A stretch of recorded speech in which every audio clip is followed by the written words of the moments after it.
नमस्कार विद्यार्थी मित्रांनो, मी तुमच्या सर्वांचं आजच्या या सेशनमध्ये स्वागत करतो. आज आपण जो लास्ट टॉपिक बघितलेला आहे that is cell the unit of life. ह्या चॅप्टरमध्ये शीटमध्ये तुम्हाला टोटल 10 दिवसांचे सेपरेट टास्क दिलेले आहेत. म्हणजे प्रत्येक दिवसाचं सेपरेट DPQ, आपण त्याला डेली प्रॅक्टिस क्वेश्चन्स असं म्हणतो. टास्कच्या फॉर्मॅटमध्ये तुम्हाला गुगल लिंकवरती ते सबमिट करायचे होते. बऱ्यापैकी विद्यार्थ्यांनी ते सबमिट केलेले आहेत. आता आज आपण काय करणार आहोत, तर हे जे सगळे 10 दिवसांचे DPQs होते, तर त्या DPQs मधले सगळे डाऊट्स आपण या ठिकाणी क्लिअर करणार आहोत. म्हणून आजच्या या सेशनला मी नाव दिलेलं आहे युअर डाऊट्स माय सोल्युशन. आता खरं तर डाऊट्स निर्माण होण्याचं कारण तेव्हाच होतं जेव्हा क्वेश्चन थेअरीशी रिलेटेड आहे परंतु थोडंसं हटके आहे, म्हणजे ट्रिकी आहे. तुम्हाला थोडंसं विचार जास्त करावा लागेल. 2 ते 3 कन्सेप्ट एकत्र आणावे लागतील आणि तेव्हा जाऊन तो क्वेश्चन सॉल्व्ह करायचा असतो. म्हणजे उत्तर मी दिलेल्या व्हिडिओमध्ये आणि तुम्हाला प्रोव्हाइड केलेल्या शीटच्या थेअरीमध्ये अवेलेबल आहे. फक्त फरक एवढा असतो की तुम्हाला ते कन्सेप्ट एकत्र आणायचे असतात आणि त्या कन्सेप्टद्वारे तुम्हाला ते आन्सर द्यायचे असतात. आणि कधी कधी अशा ट्रिकी क्वेश्चन्सचं आन्सर आपल्याला देणं पॉसिबल होत नाही. अशा कंडिशनमध्ये हे डाऊटमध्ये चाललं जातं आणि हे डाऊट्स तुम्ही मला ट्रान्सफर करता. तसं माझ्यासाठी ही शोकांतिका आहे की डाऊट पाठवणारे हार्डली तुमच्यापैकी 2 ते 3 विद्यार्थी आहेत. जास्त लोकांनी डाऊट्स पाठवलेले नाही आहेत, परंतु काही डाऊट्स हे जेव्हा गुगल लिंकवरती तुम्ही सबमिट केले तर त्यामध्ये 7 ते 8 विद्यार्थ्यांचे डाऊट्स आलेले आहेत. तुम्ही एकंदरीत कन्सिडर केलं की तुम्ही गुगल लिंकमध्येच ते डाऊट दिलेले असतील. इथून पुढे डाऊट देत असताना गुगल लिंकवरती सबमिशन झाल्यानंतर जे क्वेश्चन्स आहेत मला काय करायचे, माझ्या अकाउंटवरती मला ते क्वेश्चन्स ट्रान्सफर करायचे आहेत, जेणेकरून मी तुम्हाला त्याचे डाऊट्स लगेच क्लिअर करून देईल. तरी बऱ्यापैकी डाऊट्स मी काही विद्यार्थ्यांचे लगेचच क्लिअर करून दिलेले आहेत. आता टोटल 10 जे काही टास्क आहेत त्याबरोबर लेवल 1, लेवल 2 आणि लेवल 3 हे जे सगळे MCQs आहेत, तर यामध्ये बऱ्यापैकी डाऊट्स तुमचे आलेले आहेत. मी तुम्हाला सांगितले की डाऊट न येण्यासाठी अभ्यास खूप चांगल्या पद्धतीने करावा लागेल. थेरी खूप चांगल्या पद्धतीने वाचावी लागेल. म्हणजे माझं व्हिडिओ पाहिल्यानंतर थेरी समजून घेणं महत्त्वाचं आहे. व्हिडिओ पाहिल्याशिवाय थेरी समजणार नाहीये. मग आधी व्हिडिओ पाहणे, स्वतःचे रनिंग नोट्स काढणे, मग त्यानंतर थेरी वाचणे, या पद्धतीने तुम्हाला जावं लागणार आहे. तेव्हा जाऊन तुम्हाला प्रत्येक डाऊट हे तुमचं क्लिअर होईल आणि प्रत्येक क्वेश्चन तुम्हाला टॅकल करता येईल. ठीक आहे. परंतु तुम्ही नवीन असल्या कारणानं क्वेश्चन हँडल कशा पद्धतीने करायचं, 4 ऑप्शन दिलेले आहेत. 4 ऑप्शनपैकी 3 ऑप्शन निग्लेक्ट कसे करायचे आणि एक ऑप्शन सिलेक्ट कसं करायचं, याबद्दल तुम्हाला माहिती खूप कमी आहे. तुम्ही डायरेक्ट सरळ आमच्या समोर आलेला नाही, त्याच्यामुळे मे बी प्रॉब्लेम असू शकतात आणि त्यामुळे डाऊट्स जास्त प्रमाणामध्ये दिसत आहेत. ठीक आहे. तर प्रत्येक क्वेश्चन समजून घ्या. मी या ठिकाणी ईच अँड एव्हरी डाऊट तुमचं क्लिअर करून देईल आणि डाऊट देत असताना तुम्हाला त्या ठिकाणी काही ट्रिक्स सांगेल किंवा त्यावरती काही एक्सप्लेनेशन सांगेल. तुमचं काम आहे की तुमच्याकडे प्रेझेंट असलेलं जे काही शीट असेल किंवा जर तुमच्याकडे तुम्ही प्रिंट केलेलं शीट असेल तर ठीक आहे, प्रिंट नसेल केलेलं तर मग वही घ्या, क्वेश्चन नंबर टाका, क्वेश्चन नंबरवरती मी तुम्हाला जे काही एक्सप्लेनेशन दिलेलं आहे ते एक्सप्लेनेशन तिथे इन शॉर्ट लिहित चला, जेणेकरून तुम्हाला त्या क्वेश्चनचं आन्सर कसं काढायचं हे तुम्हाला चांगल्या पद्धतीने कळेल. ठीक आहे. आता जास्त वेळ न लावता आपण सरळ सरळ आपल्या डाऊट्सकडे जाऊया. मी सुरुवात करेल DPQ 1 पासून. आता DPQ 1 जे आहे,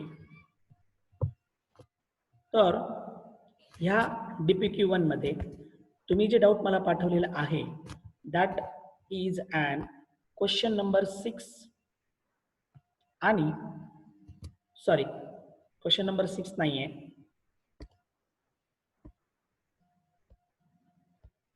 तर question number 14, 17 and 18. Question number 14, त्यानंतर question number 17 and question number 18. ठीक आहे. तर हे डाऊट तुम्ही मला या ठिकाणी पाठवलेले आहेत या शीटमध्ये. किंवा ह्या पहिल्या याच्यामध्ये. तर क्वेश्चन नंबर 14 पाहूया. Match the correct pair. आता या ठिकाणी करेक्ट पेअर तुम्हाला मॅच करायचे आहे. मला असं वाटतं की खूप जास्त ट्रिकी नाहीये. पहिलं पेअर पहा तुम्ही, Robert Hooke related to the mitochondria. तुम्हाला माहित आहे रॉबर्ट हुकनं काय केलंय, सेल डिस्कवर केलेला आहे. म्हणजे सेल जर येत असेल किंवा कंपार्टमेंटल स्ट्रक्चर जर येत असेल तर रॉबर्ट हुकच्या नावे आलं, म्हणजे हा ऑप्शन गेला. त्याच्यानंतर पुढचा ऑप्शन जो आहे तर रॉबर्ट व्हर्शॉ सेल थेरी म्हटलंय आणि मला रुडॉल्फ वर्शॉ सेल थेरी म्हटलंय. तुम्हाला आठवत असेल शॉन आणि श्लेडेन हे दोन सेल थेरीमध्ये आहे, बरोबर.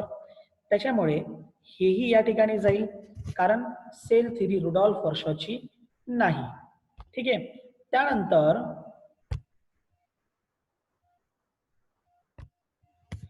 थर्ड जो आहे, हे पहिले दोन ऑप्शन गेले. थर्ड दिले रॉबर्ट ब्राउन न्यूक्लियस. मला असं वाटतं की Robert Brown it is directly related to the nucleus, बरोबर ना. न्यूक्लियस हे जे आहे तुम्हाला आता करेक्ट मॅच फाइंड आउट करायचे.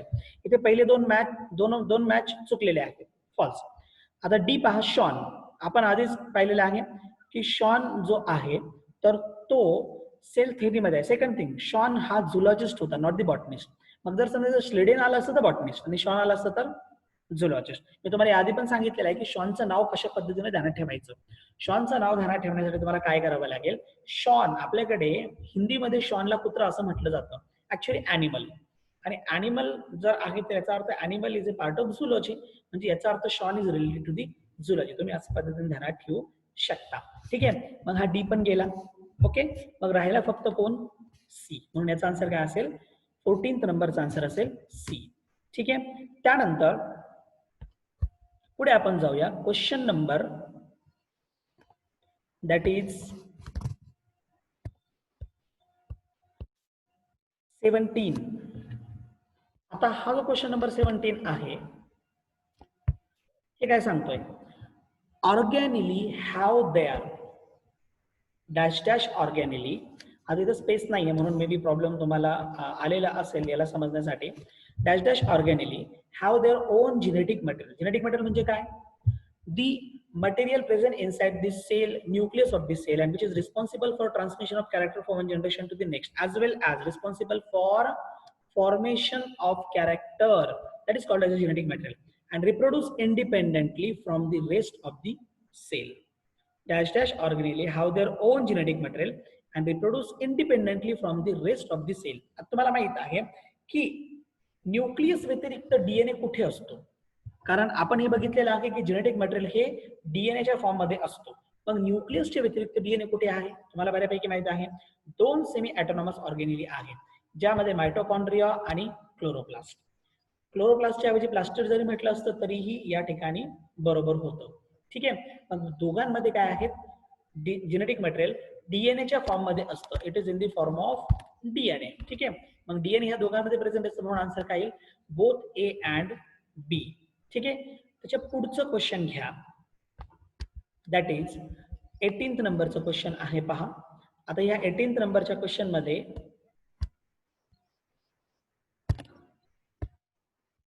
You can see here, due to the invention of dash dash. मला असं वाटतं जास्त विचार करण्याची गरजच नाही या ठिकाणी. Due to the invention of the further detail, invention of dash dash, the further detail of a cell are revealed.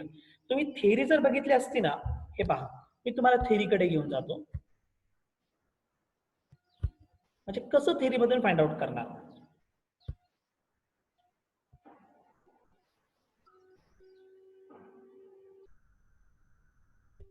तुम्ही इथे पाहू शकता, हे पहा. आता ह्या थेरीमध्ये एक लाईन आहे पहा,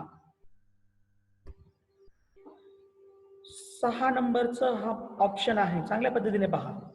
due to the invention of the electron microscope the further detail of a cell are रिव्हील्ड.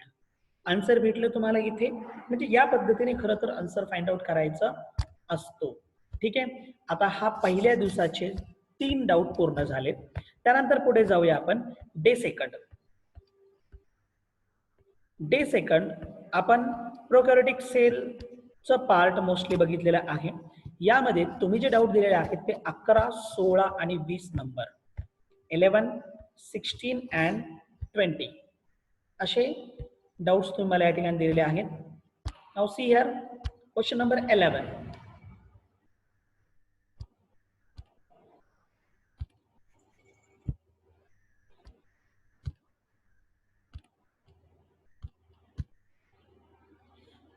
Match the column A and B and select the correct option. Match the column A and B. Select the correct option. दोन column तुमच्या समोर आहे आणि त्यांना काय करायचं तुम्हाला match करायचं आहे and select the correct option. पहा पहिल्या ऑप्शन मध्ये बॅसिलस. मला असं वाटतं की आता इथे ए कॉलम मध्ये तुम्हाला टाइप ऑफ बॅक्टेरिया दिलेत, बरोबर ना. ए कॉलम मध्ये फॉर्म ऑफ बॅक्टेरिया दिलेत आणि पुढे त्यांचं शेप दिलेलं आहे, ठीक आहे ना. बघ फर्स्ट पहा बॅसिलस. आठवते तुम्हाला bacillus rod shaped, coccus coccus spherical, बरोबर ना, आठवते ना. त्याच्यानंतर vibrio it is comma like आणि spirillum it is spiral shaped. Answer काय भेटायला पाहिजे आता इथं? हा आन्सर काय भेटायला पाहिजे? दॅट इज कॉकस स्पेरिकल आणि example that is डिप्लोकॉकस pneumoniae.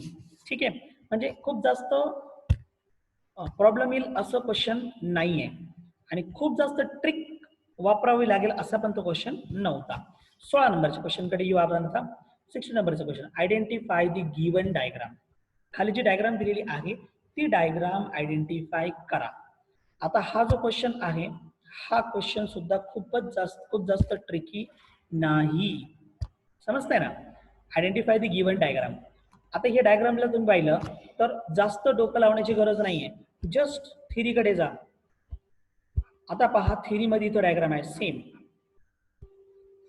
Same diagram theory मध्ये इथं दिलेली पहा.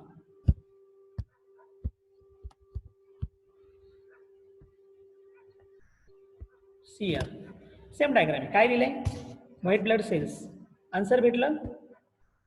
नसन भेटलं तर परत विचार करा, म्हणजे आन्सर फाइंड आउट करणं किती सोपं आहे. मग आन्सर काय लिहायचं? ए. त्यानंतर क्वेश्चन नंबर 20 कडे जाऊया आपण आता.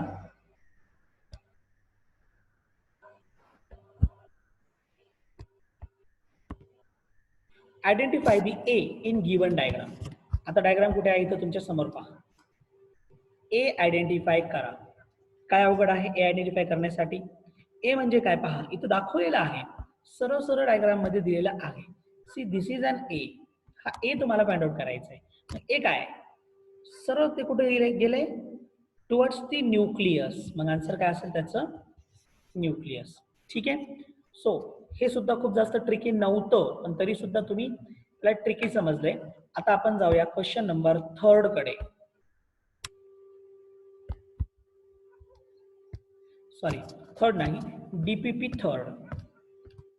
आता हे टास्क 3 मध्ये तुम्ही दिलेले क्वेश्चन जे आहेत 9 आणि 17 असे दोन क्वेश्चन आहेत. आपण 9 नंबरचा क्वेश्चन पाहूया. पहा इथे आहे तुमच्या समोर 9 नंबरचा question. Peptidoglycan is a polymer made up of. Peptidoglycan एक पॉलिमर आहे जो कशापासून तयार झालाय असं त्यांनी विचारलेलं आहे. ऑप्शन कडे जाऊ आपण. See here options. पहिल्या नंबरचा ऑप्शन दिलाय एन ऍसिटिल ग्लुकोसामाइन. पहिलं दिलंय एन ऍसिटिल ग्लुकोसामाइन, दुसरं दिलंय एन ऍसिटिल म्युरामिक ऍसिड आणि तिसरं दिलंय अमायनो ऍसिड. मला असं वाटतं की मी तुम्हाला हे सांगितलं होतं की प्रोकॅरियोटिकचा सेल वॉल ला पेप्टिडोग्लायकन लेअर म्हणतात. मग जर समजा सियानोबॅक्टेरिया असेल किंवा ट्रू यू बॅक्टेरिया असतील तर तिथे पेप्टिडोग्लायकन आणि जर आर्की बॅक्टेरिया असेल तर सिडोपेप्टिडोग्लायकन, बरोबर ना. एवढं सांगितलेलं आहे. मग त्याचं हे काय थेरीकडे या. कसं फाइंड आउट करणार? थेरी मध्ये इथं दिलंय पहा सेल वॉल या ठिकाणी दिलंय. हा थर्ड पॉइंट पहा. In the cell wall of bacteria there are 2 important sugar derivatives which are not found anywhere in biological world. आणि ते शुगर डेरिव्हेटिव्स काय आहेत? that is NAG, N-acetyl glucosamine and N-acetylmuramic acid. बरोबर आहे. हे दोन तुम्हाला इथे दिले. Both are linked by beta 1,4 glycosidic linkage. दोन्हीही लिंक झाले बीटा 1,4 ग्लायकोसिडिक लिंकेजनं. आता तुम्ही तिथेच ग्राम पॉझिटिव्ह बॅक्टेरियाकडे या. ग्राम पॉझिटिव्ह बॅक्टेरियामध्ये तुम्हाला म्युकोपेप्टाइड पण दिसतंय. ग्राम पॉझिटिव्ह बॅक्टेरियामध्ये इथं पहा म्युकोपेप्टाइड पण दिसतंय. याचा अर्थ ते दोन तर आहे. या व्यतिरिक्त पेप्टाइड म्हणजे प्रोटीन आणि प्रोटीन मध्ये अमायनो ऍसिड असतात. There is presence of the amino acid in proteins. बरोबर ना.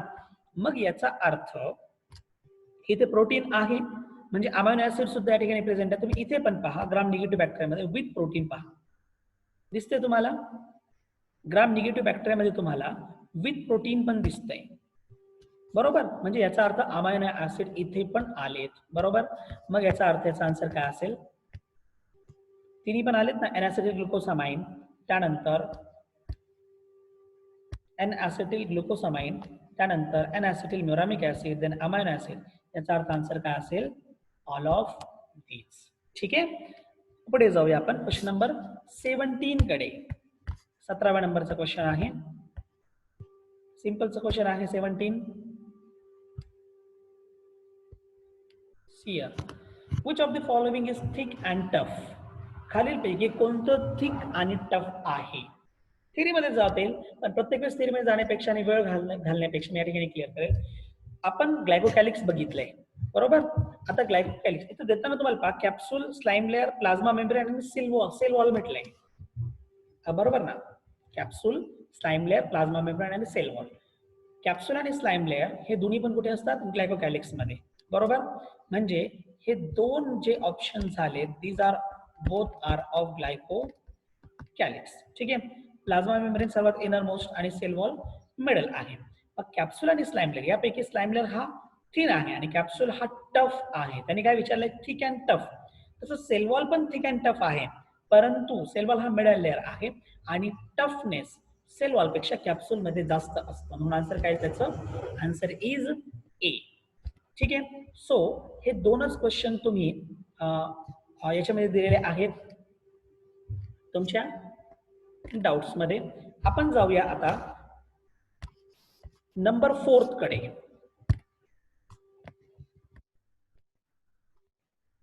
डे 4 आणि डे 4 मध्ये तुम्ही क्वेश्चन दिलेले आहेत 16, 17, 21 आणि 24.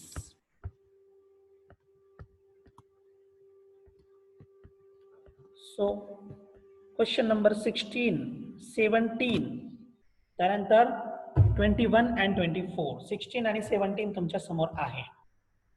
ठीक आहे. क्वेश्चन नंबर 16 आणि क्वेश्चन नंबर 17. आता यापैकी पहिला क्वेश्चन पाहूया आपण. Question number 16. आता क्वेश्चन नंबर 16 जो आहे काय म्हणताय आयडेंटिफाय द गिवन फिगर. मला असं वाटतं पाहिल्या सांगता यायला पाहिजे तुम्हाला. Just see and tell. It is not a central. तुम्हाला इथे दिसतंय here there is an small subunit आणि इथे दिसतंय there is an large subunit.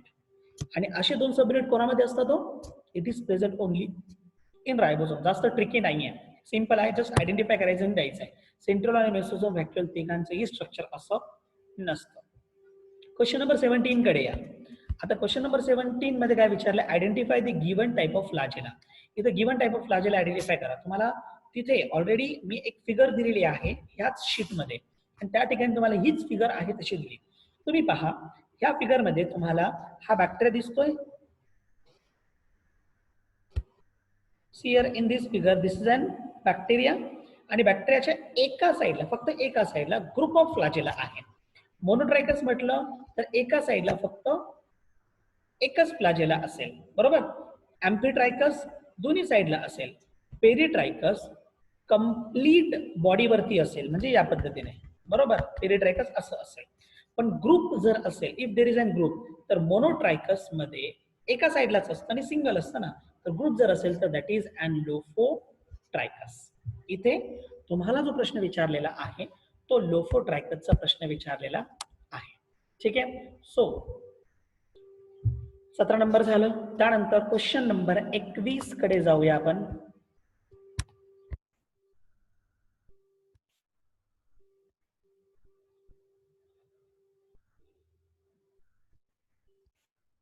तत्पूर्वी या ठिकाणी हा जो एरिया आहे स्पेसिफिक, तर तो एरिया येलो कलरचा झालाय, त्याच्यामुळे तुम्ही असं समजून घेऊ नका की तो क्वेश्चन असेल म्हणून.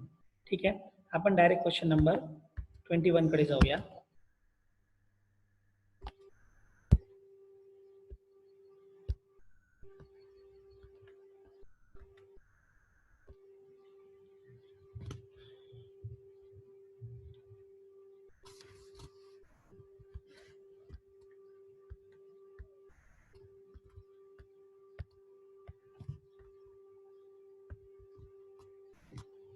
Question number 21.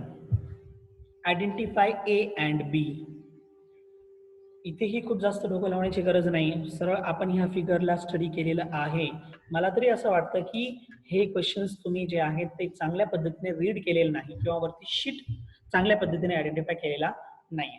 सरळ आहे, याला एक्सप्लेन पण करण्याची गरज नाहीये. ए काय आहे? ए जो आहे तो काय आहे, म्हणजे इथं ऑप्शन जो ए दिलेला आहे तुम्हाला, हा ऑप्शन ए सरळ दिसतं, इट इज अन फिलामेंट. आणि option B it is an hook. आणि इथं जर सी असतं याला तुम्ही काय म्हटलं असतं? तुम्ही याला बेसल बॉडी म्हटलं असतं. आन्सर काय ए. ठीक आहे, पुढे चला.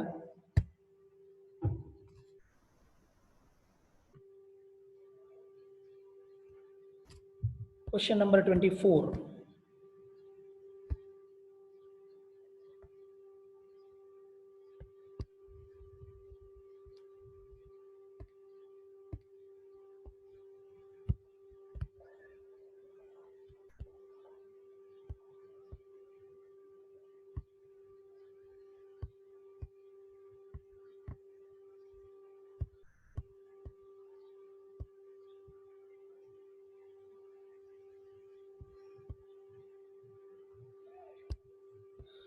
फोर्थ मध्ये आहोत आपण.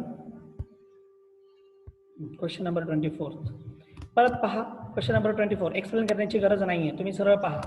मी काही वेळापूर्वी तुम्हाला हे क्लिअर करून दिलेलं आहे. ठीक आहे ना. हा क्वेश्चन नंबर 24 सरळ भेटते दोन्ही साईडला, म्हणजे काय असेल? ॲम्फी ट्रायकस. ठीक आहे, आता आपण जाऊया फिफ्थ डे कडे. डे 5. आणि डे 5 मधले जे डाऊट्स तुम्ही मला विचारलेले आहेत,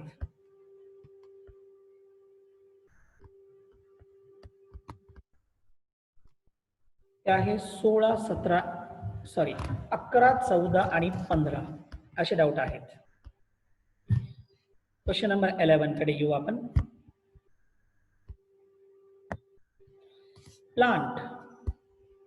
Plant cell possess cell wall, clusters and a large central vacuole which are absent in cell wall.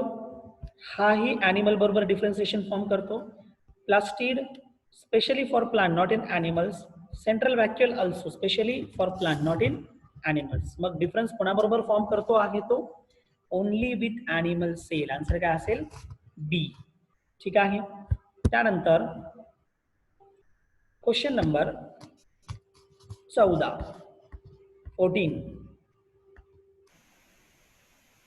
14 आणि 15 दोन्ही क्वेश्चन्स आहेत इथं प्रॉब्लेम्स मध्ये. आपण पाहूया क्वेश्चन नंबर 14 काय सांगताय. This is not the function of plasma membrane. This is not the function of plasma membrane. पहा आता, एनर्जी ट्रान्सडक्शन कोणाचं फंक्शन आहे? हा एनर्जी ट्रान्सडक्शन कोणाचं फंक्शन आहे? ट्रान्सडक्शन म्हणजे ट्रान्सफर करणे आहे. हा कोणाचं फंक्शन आहे? हा अहो ट्रान्सफर होतो ना, मायटोकॉन्ड्रियामध्ये फॉर्म होतो. ठीक आहे, एनर्जी फॉर्म होते, त्याला ट्रान्सफर केलं तर एका सेल टू दुसऱ्या सेल बरोबर जेव्हा इंटरॅक्शन होतं तेव्हा त्याचं त्याचं यूज केलं जातं, म्हणजे होतं. इंट्रासेल्युलर इंटरॅक्शन प्लाझ्मा मेम्ब्रेनचं फंक्शनच आहे. रिस्पॉन्डिंग टू एक्सटर्नल स्टिम्युलाई का पॉसिबल आहे माहित आहे? कारण प्लाझ्मा मेम्ब्रेन स्पेसिफिक रिसेप्टरच्या सहाय्याने काय करतात? त्या एक्सटर्नल स्टिम्युलायला रिसीव्ह करतात आणि हे रिसेप्टर प्लाझ्मा मेम्ब्रेनवरती प्रेझेंट असतात, म्हणून रिस्पॉन्डिंग टू एक्सटर्नल स्टिम्युलाई आहे. हे पहिले तीनही फंक्शन. पण D, assisting in chromosome segregation. Assisting in chromosome segregation. Chromosome segregation म्हणजे काय? See here, this an chromosome. Chromosome segregation, इथं क्रोमोझोमचे तुकडे झालेत. पहा, हा एक पार्ट सेपरेट झाला आणि हा एक पार्ट सेपरेट झाला, क्रोमोझोमल सेग्रिगेशन, बरोबर ना. आणि हे काम बाहेर असलेल्या मेम्ब्रेनचा नसतो. हे काम त्या ठिकाणी प्रेझेंट असलेल्या सेंट्रोमेअर्स असेल किंवा डायरेक्ट क्रोमोझोम एकमेकापासून सेपरेट होत असेल, दोन क्रोमोझोम, तर दोन क्रोमोझोम या पद्धतीने कनेक्टेड असेल. सियर आता हा एक क्रोमोझोम आहे आणि हा एक क्रोमोझोम आहे. ठीक आहे. मग या ठिकाणी दोघांमधून सेपरेट करण्यासाठी सुद्धा या ठिकाणी यांच्यामध्ये प्रेझेंट असलेले जे स्पिंडल फायबर्स असतात ना, हे स्पिंडल फायबर दोघांना एकमेकापासून सेपरेट करण्याचं काम करतात. म्हणजे हे काम त्यांचं नाही आहे, म्हणून आन्सर काय येईल त्याचं डी. ठीक आहे. So this is about the question number 14. Now question number 15, याच्या खालचाच क्वेश्चन आहे हा question number 15. In the carbohydrate plasma membrane, in the carbohydrates, carbohydrate मध्ये प्लाझ्मा मेम्ब्रेन काय always faces towards extra cellular space. Plasma membrane मध्ये carbohydrate कुठे always faces outward extra cellular space, directed to all sides in the membrane randomly, always faces to the lumen of cell, की always faces inward to the inpolar portion of membrane. अशा पद्धतीचा हा प्रश्न तुम्हाला विचारलेला आहे. See here, this is and plasma membrane. ठीक आहे. तर हा जो प्लाझ्मा मेम्ब्रेन आहे, ह्या प्लाझ्मा मेम्ब्रेनला कार्बोहायड्रेट असतात. ठीक आहे. हा एवढा पार्ट मी काय करतो, इथून घेतो. हा एवढा पार्ट घेतला, हा झाला तुमचा प्लाझ्मा मेम्ब्रेन, बरोबर. हे मध्ये लिपिड बायलेयर, बरोबर. ठीक आहे. आता याच्यापैकी ही जी साईड आहे ती आउटर आणि ही जी साईड आहे ती इनर. तुमचे जे कार्बोहायड्रेट आहेत त्याची चेन या पद्धतीने अरेंज आहेत. म्हणजे extra cellular space always faces towards the extra cellular space. ठीक आहे, कारण आउटसाइड. मग आता बाकीचं पाण्याची गरज इथं नाही. आन्सर काय झालं, क्लिअर तुम्हाला झालं असेल. Answer is A. So these are doubts of 5th number DPQ. आता पुढे जाऊया 6 नंबर डीपीक्यू कडे. 6 नंबर डीपीक्यू मध्ये भरपूर डाउट्स तुम्ही दिलेले आहेत.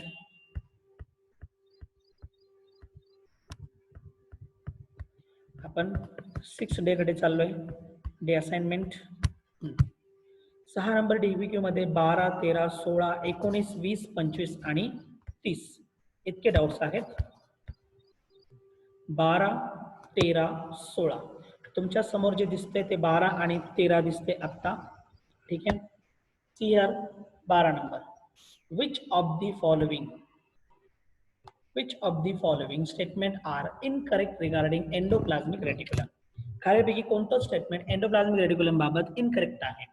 Option A, the adipose tissue has both smooth endoplasmic reticulum and rough endoplasmic reticulum. I think adipose tissue साठी आपण स्पेसिफिकली स्मूथ एंडोप्लाझमिक रेटिक्युलम घेतलेला आहे, रफ एंडोप्लाझमिक रेटिक्युलम घेतलं नाही. आणि ध्यानात ठेवा, आता ॲडिपोज टिश्यू विचारलाय. ॲडिपोज टिश्यू मध्ये फॅट किंवा लिपिड स्टोर्ड असतं. आता सांगा, लिपिडचं सिक्रेशन जास्त कोण करतं? Smooth endoplasmic reticulum. म्हणून ॲडिपोज टिश्यू मध्ये स्मूथ एंडोप्लाझमिक रेटिक्युलम असतात, रफ एंडोप्लाझमिक रेटिक्युलम नसतात. पहिलंच स्टेटमेंट चुकले तरी खाली या. Plasma cells has rough endoplasmic reticulum only, बरोबर. कारण प्रोटीन प्रोडक्शन आहे, लिपिडिक प्रोडक्शन त्या ठिकाणी नाही. त्यानंतर RBC lack both RER and SER, बरोबर. आणि आरबीसी मध्ये बघितलं आपण, मेजर ऑर्गेनेलिज आरबीसी मध्ये ऍबसेंट असतात. म्हणजे बी आणि सी दोन्ही ही स्टेटमेंट हे करेक्ट आहे, परंतु ए स्टेटमेंट हा काय आहे, रॉंग. म्हणून आन्सर काय येईल, ए. ठीक आहे. 13 नंबरचा क्वेश्चन पहा खाली लगेचच. In rough endoplasmic reticulum, ribosomes are located on. कुठे असतात? The cytoplasmic side, on the luminal side, both A and B, की none of the above. कुठे असतात? मग हे तुम्ही पाहिलं असेल. समजा here हे असेल तुमचं एंडोप्लाझमिक रेटिक्युलम, बरोबर. त्याने काय म्हटलंय, रायबोसोम्स आर लोकेटेड ऑन. तुम्ही हे पहा, रायबोझोम्स या ठिकाणी वरती असतात प्रेझेंट. सियर इथे असतात रायबोझोम, करेक्ट. ही कोणती साईड झाली? ही झाली सायटोप्लाझ्मिक साईड, बरोबर. लुमिनल साईड म्हटलं तर inside this it is a lumen, किंवा हा जो एरिया आहे हा एरिया लुमेनचा आहे. ठीक आहे, पण मी तुम्हाला अप्पर साईड देतोय, लोअर साईड देत नाहीये, म्हणजे याचा अर्थ दिस सायटोप्लाझ्मिक साईड. याचा आन्सर काय येईल? ए हा आन्सर येईल 13 नंबरच्या क्वेश्चनचा. ठीक आहे, पुढे क्वेश्चन नंबर 16. काय सांगते? What are Singer and Nicolson known for? आणि मला असं वाटतं विचार करण्याची सुद्धा गरज नाहीये या ठिकाणी. सिंगर आणि निकोल्सनचं नाव कशासाठी घेतलं जातं? Singer and Nicholson. आणि सिंगर अँड निकोल्सन म्हटलं की फ्लूइड मोझॅक मॉडेल, बरोबर ना. आणि जर फ्लूइड मोझॅक मॉडेल येत असेल तर इथं सरळ सी आन्सर दिलेला आहे. तसं बी हा प्लाझ्मा मेम्ब्रेन मॉडिफिकेशन असं दिलेलं आहे. बी हा प्लाझ्मा मेम्ब्रेन मॉडिफिकेशन दिलंय, पण प्लाझ्मा मेम्ब्रेन मॉडिफिकेशन सिंगर निकोल्सनने नाही केलं, तर फ्लूइड मोझॅक मॉडेल त्यानं काय केला? डिस्कवर केला, किंवा त्याचं कम्प्लीट स्ट्रक्चर त्यानं डिस्कवर केलं. मग आन्सर काय येईल? सी हा आन्सर येईल. त्यानंतर question number 19. Plasmodesmata connections helps in. सर्व सर्व स्टेटमेंट आहे थेरी मधलं. प्लाझ्मोडेस्माटा हे जे कनेक्शन आहेत हे कशामध्ये युजफुल आहेत? मग प्लाझ्मोडेस्माटा तुम्हाला माहित आहे cell wall through cytoplasmic extension form होतं, बरोबर ना. Cell wall through cytoplasmic extension form होतं, आणि हे एक्सटेन्शन कशासाठी आहे? See this is an cell wall, हा झाला एक्सटेन्शन. ठीक आहे, इथं परत दुसरा सेल आहे अनादर सेल आहे, म्हणजे हा सेल 1 आणि हा सेल 2, ह्या दोघांमध्ये एक प्रकारचं या ठिकाणी कम्युनिकेशन फॉर्म झालेलं आहे. इवन ऑल्सो या ठिकाणी असलेलं मटेरियल काय जातंय? दुसऱ्या सेलमध्ये ट्रान्सफर केलं जात आहे, म्हणजे याचा अर्थ movement of substance between the cells. इथं त्यांनी ए दिलंय, सायटोप्लाझ्मिक स्ट्रीमिंग पॉसिबल नाही. जर सायटोप्लाझ्मिक स्ट्रीमिंग असतं तर मग प्लाझ्मोडेस्माटा व्यतिरिक्त अदर नाव असतं. Synchronous mitotic division. Mitotic division म्हटलं की न्यूक्लियसकडे येईल किंवा सेल सायटोप्लाझम मध्ये येईल. लोकोमोशन ऑफ युनिसेल्युलर ऑर्गॅनिझम, आणि युनिसेल्युलर ऑर्गॅनिझम मध्ये तुमचा हा जो सायटोप्लाझम प्लाझ्मा मेम्ब्रेन जो असतो ना, तो असतो, हे प्लाझ्मा मेम्ब्रेन आहे. हे प्लाझ्मोडेस्माटा विचारले प्लाझ्मा मेम्ब्रेन, हे या पद्धतीचे सिडोपोडिया फॉर्म करतात आणि मग नंतर ते लोकोमोशन करतात. त्याच्यामुळे हाही पॉसिबल नाही. मग मोमेंट ऑफ सबस्टन्स, मग मी तुम्हाला इथं दाखवलं होतं moment of substance between the cell. मग याचा आन्सर काय येईल? डी हा आन्सर या ठिकाणी येईल. ठीक आहे, त्यानंतर क्वेश्चन नंबर 20 आहे. The term endoplasmic reticulum was coined by. सरळ सरळ हा स्टेटमेंट आहे, विचारही करण्याची गरज नाही. वरती मी थेरी मध्ये तुम्हाला दिलेला आहे, Porter name the endoplasmic reticulum. जर वरती दिलेलं नसेल तर मला असं वाटतं की मी जेव्हा तुम्हाला शिकवलं तर व्हिडिओमध्ये थेरी मध्ये दिलेलं आहे. ठीक आहे, सो क्वेश्चन नंबर 20 पूर्ण झाला. पुढे जाऊ आपण क्वेश्चन नंबर 25. खूप जास्त डाऊट दिलेले आहेत यामध्ये. Algal cell wall is made up of. Question number 25 आहे, algal cell wall is made up of. कशापासून? अल्गी आहे, आणि थेरी मध्ये डायरेक्ट स्टेटमेंट आहे. In theory there is and direct statement. म्हणजे इतकं सिंपल आहे, मला तुम्हाला त्या थेरीकडे घेऊन जावं लागू राहिलं. याचं कारण असं आहे की तुम्ही लोक एकदम असं काय म्हणताल आपण नाही का, सिरियसली हे मटेरियल वाचत नाहीये, त्याच्यामुळे या प्रकारचं कंडिशन या ठिकाणी निर्माण होते. इथं पहा कंपोजिशन पहिल्या स्टेटमेंट मध्ये दिलेलं आहे, algal cell wall is made up of cellulose, galactans, mannans and minerals. ठीक आहे, आता पूर्ण आहे तसं स्टेटमेंट नाहीये, पूर्ण आहे तसा स्टेटमेंट या ठिकाणी दिलेला नाही. पण तुम्ही पाहू शकता इथं मॅनन्स अँड मिनरल्स त्या ठिकाणी दिलंय, गॅलेक्टन्स नव्हतंच तिथं. गॅलेक्टन्स होतं का? नव्हतं. स्पेशलाइज्ड कंपोनंट, मला वाटतं गॅलेक्टन्स पण होतं त्या ठिकाणी, बरोबर ना. सेल्युलोज पण होता, हा मॅनन्स पण होता आणि मिनरल्स पण होतं. मग आन्सर काय येईल इथं? या ठिकाणी आन्सर येईल that is and D all of these, हा आन्सर या ठिकाणी येईल. ठीक आहे. आता question number 30. Rough endoplasmic reticulum in association with Golgi complex gives rise to. Rough endoplasmic reticulum in association with Golgi complex endomembrane system आहे. मग Golgi complex पासून जे व्हेसिकल तयार होतो, गॉल्गी कॉम्प्लेक्स पासून जे व्हेसिकल तयार होतो त्या व्हेसिकलच्या आतमध्ये हायड्रोलायटिक एन्झाईम्स असतात. त्या व्हेसिकलच्या आतमध्ये काय असतं? There is presence of the hydrolytic enzymes. Enzymes are proteins. Enzymes काय आहेत? हे प्रोटीन्स आहेत आणि प्रोटीन तयार करण्यासाठी काय हवंय? रायबोझोम्स. बरोबर ना? मग ribosomes, rough endoplasmic reticulum, rough endoplasmic reticulum वरतीच रायबोझोम असतो. In association with the Golgi complex. Golgi कॉम्प्लेक्सच्या असोसिएशन मध्ये काय तयार केलं? लायसोझोम्स. कारण hydrolytic enzymes are present inside the lysosomes. ठीक आहे. सो सगळे क्वेश्चन्स ह्या डीपीक्यू मध्ये आपण या ठिकाणी पूर्ण केलेत. पुढे जाऊया आपण डीपीक्यू नंबर 7 म्हणजे टास्क नंबर 7. हा डे 7 सुरू झाला इथं.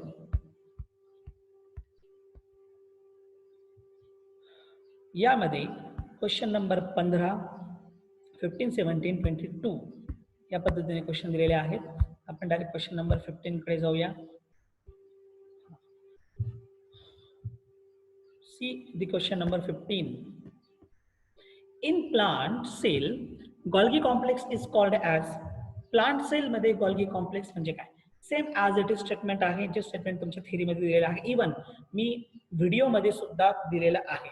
म्हणजे गॉल्गी कॉम्प्लेक्स सुरू केल्यानंतर सुरुवातीलाच मी गॉल्गी कॉम्प्लेक्सला ॲनिमल आणि प्लांटमध्ये काय नाव दिलं जातं हे तुम्हाला मी सांगितलेलं आहे.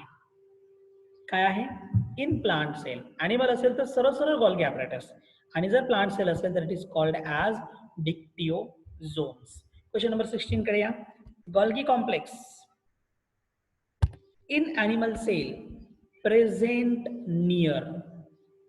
पहिलं स्टेटमेंट आहे Golgi complex in animal cell present near. आणि आपण लास्ट क्वेश्चन बघितलं होतं पहा, Golgi complex with rough endoplasmic reticulum form the lysosomes आणि rough endoplasmic reticulum are with nucleus. कुठे असतात? Near the nucleus. Similarly Golgi complex पण कुठे असतात? They are present near the nucleus. ठीक आहे. आन्सर काय येईल मग तुमचा? हा ए आन्सर येईल, न्यूक्लियस. पुढे जाऊ आपण आता. हे दोनच नाही आहेत, त्या व्यतिरिक्त आणखीन पण तुम्ही क्वेश्चन दिलेले आहेत. Question number 22.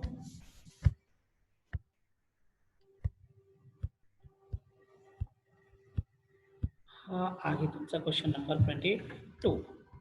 In the term 22 number question. In the term lysosome सॅफिकेशन लायसोमीन्स. व्हिडिओ चांगल्या पद्धतीने पाहायला पाहिजे होतं, कारण त्याच ठिकाणी लायसोचं मिनिंग मी तुम्हाला दिलेलं आहे. Lysosomes, the body is having the digestive enzymes, the body having the hydrolytic enzymes. मग डायजेस्टिव्ह एन्झाईम्स, डायजेस्टिव्ह म्हणजे लायसो. ठीक आहे. मग इथं आन्सर सी येईल. त्यानंतर क्वेश्चन नंबर 29.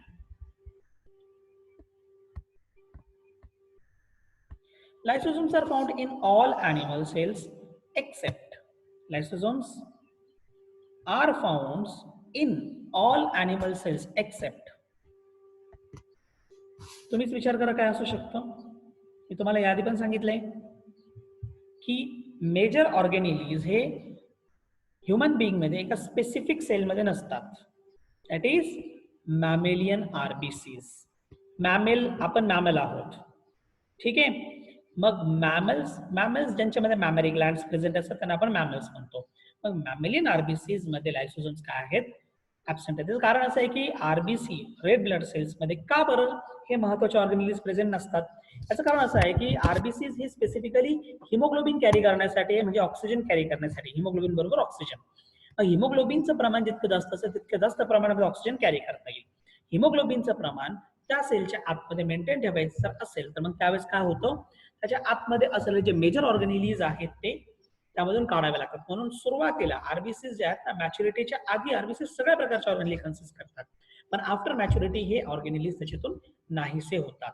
आन्सर काय लिहितो? Answer is B. पुढे चला, क्वेश्चन नंबर 30.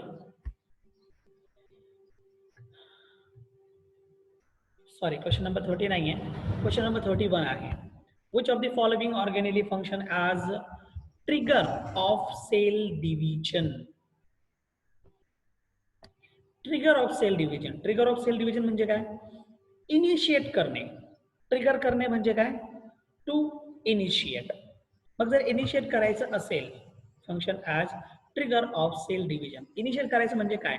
तर मग सुरुवातीलाच काय होतं, हा सेल आणि आतमध्ये न्यूक्लियस, हा न्यूक्लिअर एन्व्हेलप जो आहे ना, दिस इज अन न्यूक्लिअर एन्व्हेलप, हा डिसइंटिग्रेट होतो. म्हणजे कसं होतं पहा, असं होतो. आता इथं डॉट मध्ये काढायचं होतं, मला येत नाहीये, पण हा डिसइंटिग्रेट होतोय. मग डिसइंटिग्रेट करायचं म्हणजे त्याला डायजेस्ट करायचं. डायजेस्ट करायचं म्हणजे त्याला काय गरजेचं आहे? हायड्रोलायटिक एन्झाइम्स गरजेचं आहे. हायड्रोलायटिक एन्झाइम कुठे असतो? That hydrolytic enzymes are present in the lysosomes. म्हणून आन्सर या ठिकाणी येईल, दॅट इज अन बी, लायसोझोम्स. ठीक आहे, पुढे जाऊ आपण. क्वेश्चन नंबर 31 नंतर विचारले 35 नंबरचं क्वेश्चन.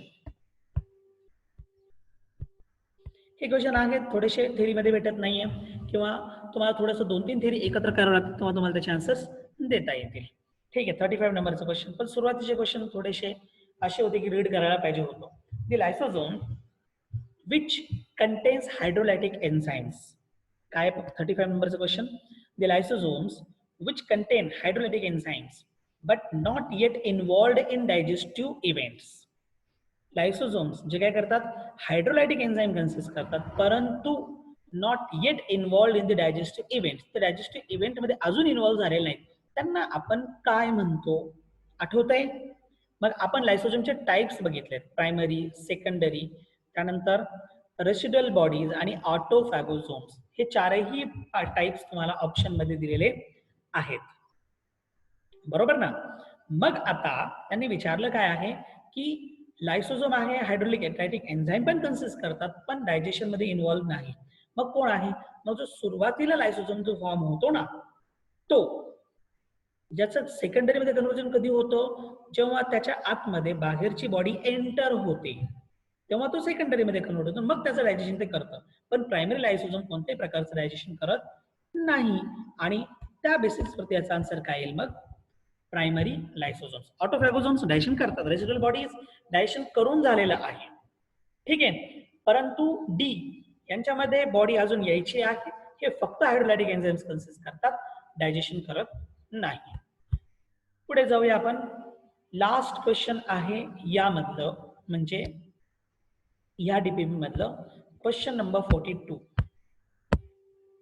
In plants व्हॅक्युअल contains.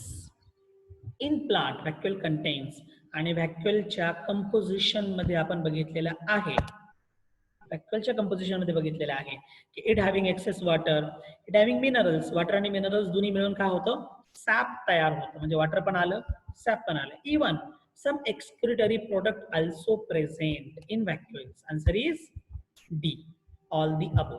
आणि व्हॅक्युअल ज्या ठिकाणी पॉईंट तुम्हाला ह्या शीटमध्ये दिलंय ना, तिथेच आपण व्हॅक्युअलचं कंपोजिशन बघितलेलं आहे, ज्यामध्ये हे तिन्ही कंपाऊंड दिलेले आहेत. जर चांगल्या पद्धतीने वाचून घेतलं असं अजूनही तुम्ही पाहू शकता, तुम्हाला तिथे लगेच कळेल. हा डीपीक्यू पूर्ण झाला. आता आपण जाऊया डीपीक्यू नंबर 8 किंवा डे नंबर 8, टास्क 8 कडे. आता या ठिकाणी 3च एमसीक्यूज दिलेले आहेत. टास्क 8 मध्ये एक आहे question number 2, match the organelle. Question number 2, 10 and 32 असे 3 क्वेश्चन दिलेले आहेत. आता question number 2, match the organelle in list 1. ही लिस्ट 1 आहे. With the nature of membrane in list 2. म्हणजे ऑर्गेनिली त्याचं मेम्ब्रेन तुम्हाला विचारलंय. And select the correct answer using the codes given below. Mitochondrion लगेच डोक्यात यायला पाहिजे. काय आहे? Double membrane structure. लायसोझोम माहित आहे, सिंगल मेम्ब्रेन. रायबोझोम्स, अगेन रायबोझोम्सचा मेम्ब्रेनच नसतं.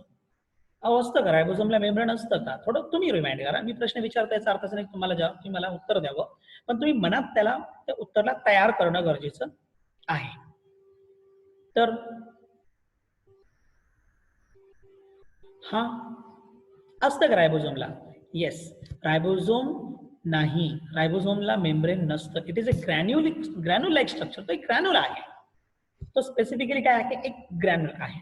ठीक आहे ना? मग आता रायबोझोमला मेम्ब्रेन नाही म्हणजे रायबोझोम कुठे गेला? विदाउट मेम्ब्रेन मध्ये. न्यूक्लियस. आता इथं तुम्हाला लिस्टमध्ये ह्या लिस्ट सेकंड मध्ये चौथं ऑप्शन दिलेलं नाही. याचा अर्थ असा नाहीये की नाहीये म्हणून प्रश्न चुकला. नाही. 3 ऑप्शन पैकीच तुम्हाला आन्सर सिलेक्ट करायचा आहे. मग डी साठी डी तुम्हाला माहित आहे it having the double membranous structure. Nucleus काय आहे? डबल मेम्ब्रेनचं. मग ऑलरेडी थर्ड नंबरला दिलेलं आहे. मग पहिल्याचं थर्ड, दुसऱ्याचं सेकंड, त्यानंतर सी चं फर्स्ट आणि डी चं थर्ड. आन्सर काय येईल? There is an answer C. पुढे question number 10. Leucoplast are found in. कुठे भेटतात तो ल्युकोप्लास्ट? आता ल्युकोप्लास्ट तुम्हाला माहित आहे काय आहे ल्युकोप्लास्ट? व्हाईट बॉडीज ना ज्याच्यामध्ये कोणत्याही प्रकारचं पिगमेंट नसतं. प्लास्टिडचं टाईप ज्यामध्ये कोणत्याही प्रकारचे पिगमेंट नसतात. ठीक आहे. आणि हे पिगमेंट नसलेले ऑर्गेनेलिज जे आहेत ते स्टोरेजसाठी इन्व्हॉल्व आहेत. बरोबर. They are involve in the storage आणि मोस्ट ऑफ दी स्टोरेज हे रूट्स मध्ये केलं जातं. खूप कमी प्रमाणामध्ये स्टोरेज स्टेम मध्ये. फक्त पोटॅटो हा एक्झाम्पल तुम्ही घेऊ शकता. सोलॅनम ट्युबरोझम त्याच्यामध्ये स्टेम मध्ये काय केलं जातं? एक्सेस फूड मटेरियल स्टोअर केलं जातं. म्हणून तो स्टेम कन्वर्ट होतो कशामध्ये? त्या स्ट्रक्चरमध्ये. म्हणजे तुमचं बटाटा त्या स्ट्रक्चरमध्ये कन्वर्ट होतं. पण रूट मध्ये तसं नाहीये. मग ल्युकोसाइट जे आहे दे आर फाउंड इन कुठे आहे?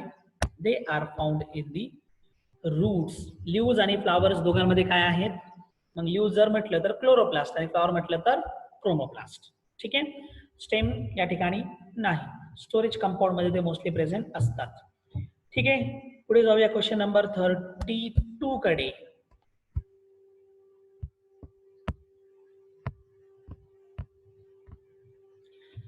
Double membrane bound and energy producing organelle. विचार करू नका, मी उत्तर देणार नाही. तुम्हाला माहित आहे एनर्जी प्रोड्यूस करणारी organelle power house of sale.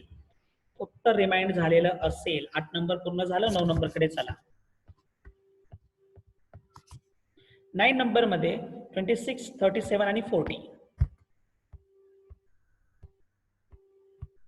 26 then 37 and 40. 26 कडे या. आता हे जे 26 आहे थोडंसं क्वेश्चन मोठं आहे. लेवल थर्डचं क्वेश्चन आहे पण टॅकल करणं सोपं आहे.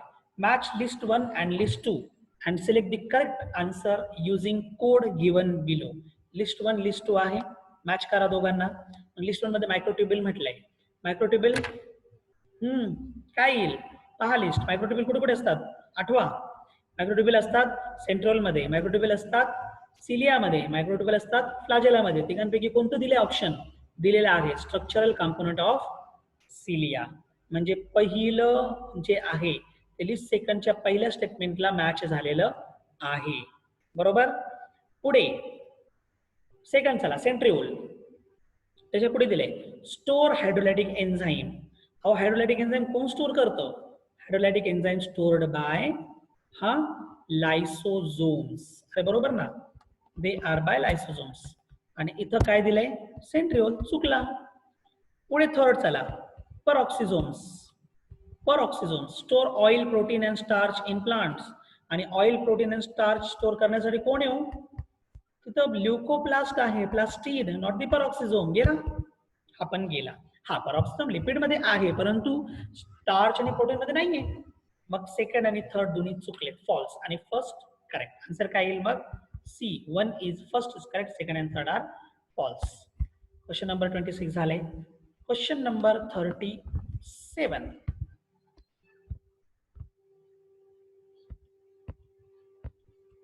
Regarding microtubules, all of the following statements are true except. Microtubule विचारले. Regarding microtubules, all of the following statement are true. Microtubule is a part of काय आहे? सायटोस्केलेटन, आठवत असेल. मग all of the following statements are true except, सगळे बरोबर आहेत पण एक चुकलेलं आहे. मग सायटोस्केलेटन आठवा. सायटोस्केलेटन मध्ये आपण सगळं बघितलेलं आहे आणि मायक्रोट्युब्युल पण बघितलेलं आहे. ठीक आहे ना. आता मायक्रोट्युब्युल सायटोस्केलेटनचं फंक्शन पण या ठिकाणी येईल, याचं कंपोजिशन पण या ठिकाणी येईल. मग आता हा जो 37 नंबरचा क्वेश्चन आहे, तर हे काय सांगताय? They help in determine cell shape, आणि तुम्हाला माहिती आहे सायटोस्केलेटन सेल शेप डिटरमाइन करण्यामध्ये इन्व्हॉल्व असतो. सेकंड दिले, they are major component of microvilli. Microvilli epithelial cell मध्ये अशी विलाय असतात वरती, पण कशामध्ये? इपिथेलियल सेल मध्ये अशी वरती विलाय असतात. आणि इपिथेलियम कोणता? तुमच्या बॉडीचे व्हेरियस लाइनिंग. पण तुम्हाला काय करावं लागेल? त्या लाइनिंग मध्ये जावं लागेल, बरोबर? You have to go to that lining. तुम्हाला त्या लाइनिंग मध्ये जावं लागेल, तर तुम्हाला सेल मध्ये जाता येणार नाही. म्हणजे इथं हे काय मायक्रोट्युब्युल रिलेटेड नाही. पुढे चला. They are major component of centriole, बरोबर. आणि they are major component of cytoskeleton. राहिलं फक्त बी, म्हणजे आन्सर काय येईल आता इथं? तुम्हाला फॉल्स, चुकीचं, सॉरी चुकीचं स्टेटमेंट विचारलंय. ट्रू एक्सेप्ट म्हटलंय. मग ए सी डी ट्रू आहे, परंतु यामध्ये फक्त बी जो आहे तो फॉल्स आहे. ठीक आहे, आन्सर इज बी. आणि यामध्ये शेवटचा आहे 40, question number 40. The protein not present in the flagella is. Protein हे फ्लॅजेलामध्ये प्रेझेंट नाही. मग याचा आन्सर तुम्ही कसं फाइंड आउट करशाल?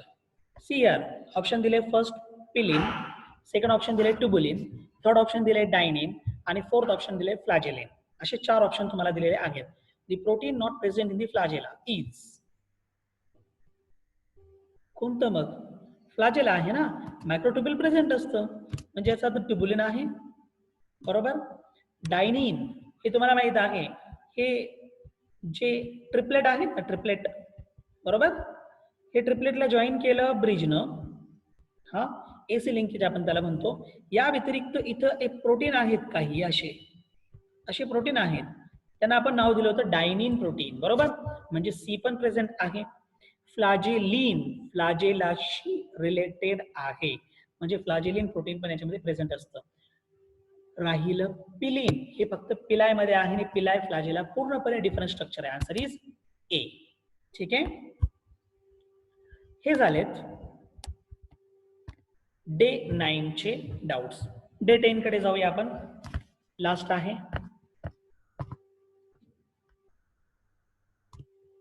डे 10 मध्ये विचारलेले जे डाऊट आहेत 12, 18, 20, 25, 31, 40 आणि 42, त्यापैकी 12 मला वाटतं डिस्कशन करण्याची गरज नाहीये. सिंपल क्वेश्चन आहे, पहाणे. Nucleolus is present in the cytoplasm of nucleus, बरोबर. And cytoplasm of nucleus is called as the nucleoplasm. 18 कडे चला, क्वेश्चन नंबर 18.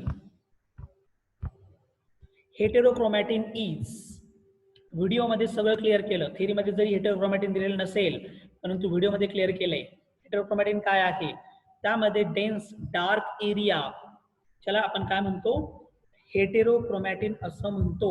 आणि जो महत्वाचं म्हणजे जो RNA जास्त असल्या कारणाने, DNA कमी असल्या कारणाने जेनेटिकली कसं आहे? इनॅक्टिव्ह आहे. म्हणजे ते डार्क पण आलं, डेन्स कंडेन्स्ड पण आलं, जेनेटिकली इनर्ट पण आलं, म्हणजे आन्सर काय येईल? All of these. झालं. क्वेश्चन नंबर 20 कडे चला. पुढे क्वेश्चन नंबर 20 काय सांगते? हा पहिल्याच नंबरचं क्वेश्चन या ठिकाणचं. क्वेश्चन नंबर 20, द लाईट स्टेन अँड डिफ्यूज रिजन, म्हणजे वरती हेटेरोक्रोमॅटिन होतं, तो डार्क स्टेन होता, म्हणजे त्याचे विरुद्ध विचारले, लाईट स्टेन. आन्सर क्लिअर झालं असेल आता. That is an euchromatin. पुढे चला, क्वेश्चन नंबर 25.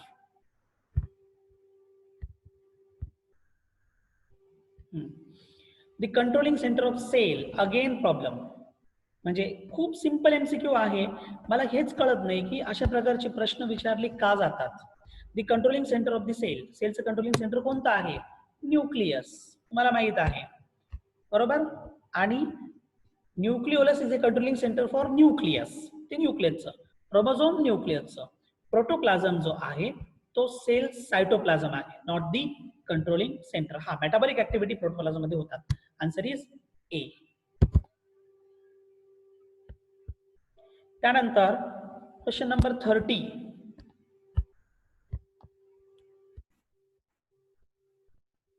यात पहिल्या नंबरचा क्वेश्चन आहे तो question number 30. The nucleus has. एक न्यूक्लियस काय, डोळ्यासमोर लगेच इमेज तयार व्हायला पाहिजे. एनवेलप आहे ज्याच्यामध्ये पोर्स असतात, आतमध्ये त्याचं सायटोप्लाझम न्यूक्लियोप्लाझम, त्याच्या आतमध्ये न्यूक्लिओलस प्रेझेंट असतं आणि सायटोप्लाझम मध्ये न्यूक्लिओलस व्यतिरिक्त काय असतं, क्रोमॅटिन मटेरियल असतं. ऑप्शन पहा.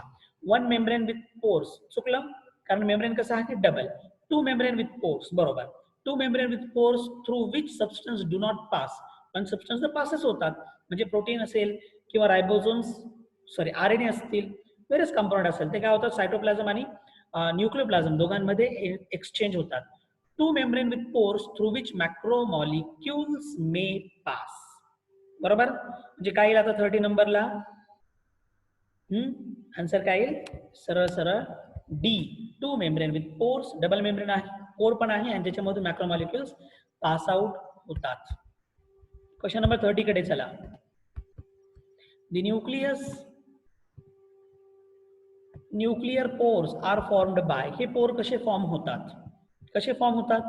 मग आता ऍब्सेन्स ऑफ न्यूक्लियर मेम्ब्रेन, तिथे मेम्ब्रेन नाही, की ब्रेकिंग ऑफ न्यूक्लियर मेम्ब्रेन, की न्यूक्लियर मेम्ब्रेन ब्रेक झालं म्हणून, की third fusion of nuclear membrane, nuclear membrane fuse झाल्या कारणानं, की movement of cytoplasm through nuclear membrane.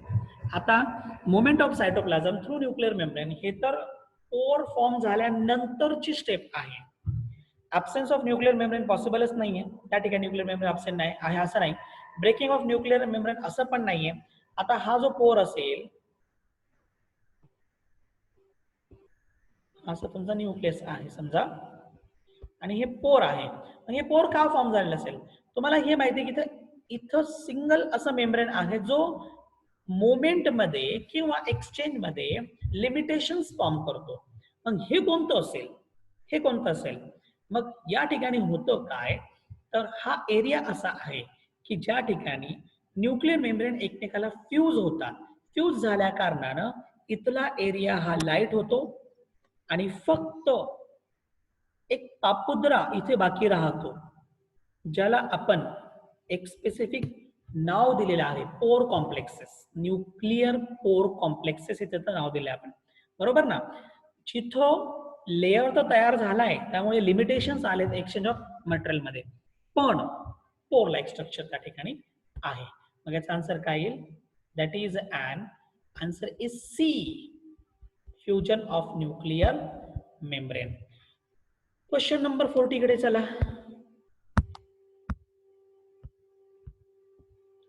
See here.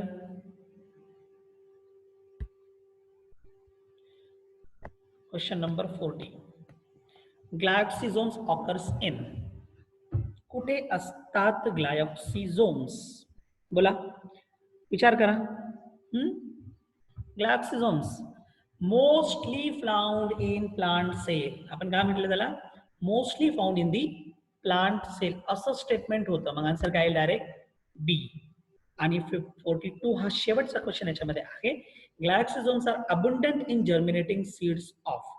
आता मी इथं ग्लायक्सिझोम्स तुम्हाला जर्मिनेटिंग सीड मध्ये दिलेलं आहे, पण कोणत्या सीड मध्ये दिलंय हे तुम्हाला सांगितलेलं नव्हतं, म्हणून प्रॉब्लेम असू शकतो. मग हे ध्यानात ठेवून लिहून ठेवा कधीतरी. It is abundant in germinating seed of castor. कशामध्ये असेल? कॅस्टर मध्ये. So these are all doubts related to DPQs. आता डाउट्स बाकी राहिलेले आहेत लेवल 1, लेवल 2 आणि लेवल 3 मधले. हे डाऊट आपण नेक्स्ट लेक्चरमध्ये क्लिअर करू, आणि हे डाऊट्स पूर्ण झाल्यानंतर त्याच्या नेक्स्ट डेला, म्हणजे समजा उद्याच्या दिवशी मी याचे डाऊट्स तुम्हाला पाठवलेत, तर त्याच्या पुढच्या दिवशी काय होईल? तुमची टेस्ट होईल. ठीक आहे. त्याचे जे काही मेसेजेस आहेत किंवा जे काही त्याच्याशी रिलेटेड नोटीस आहे, हे तुम्हाला ग्रुपवरती सेपरेटली दिली जाणार आहे. ठीक आहे. तोपर्यंत आपण या ठिकाणी थांबूया. धन्यवाद.